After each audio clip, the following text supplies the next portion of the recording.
Okay, let's take a look at this. We've got here the circuit. We have some 5 ohm resistors, 2 10s and an 8, A and B, and we're looking for the Thevenin equivalent circuit. First, we'll find the Thevenin resistance. It doesn't matter which one you find first, but I just picked it.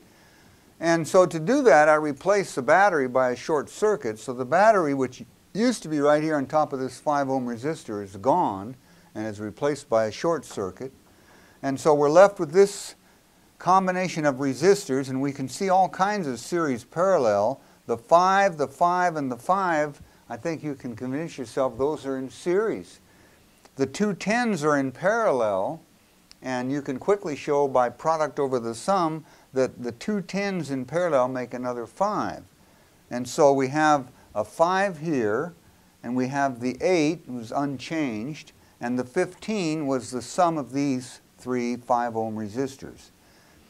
The parallel combination of the 5 and the 15 make 3.75 ohms.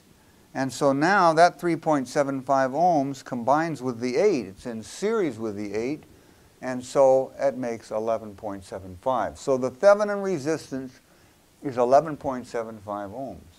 Now we've got to find the Thevenin voltage. So we have here a little circuit that shows that the 10 volt source and the 5 ohm resistors and the 8. I got an X through the 8. Why do I have an X through the 8? Because in order to find the Thevenin voltage, which is what we're looking for, we don't need the information about nothing contributed by the 8. There's no current going through the 8. And so whatever voltage there is on the right, that's the same as the voltage on the left. So there's no change in voltage on going through that resistor. So I can ignore that, so I end up with just 4 5 ohm resistors, and I want the voltage across this 5 ohm resistor because that will be the AB.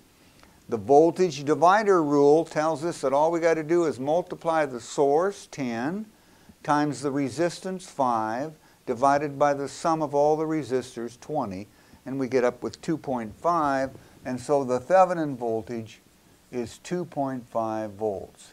So there's the Thevenin equivalent circuit for that combination of resistors. Now we can replace all of these components by just 2 components. A resistor of 11.75 ohms and a battery of 2.5 volts.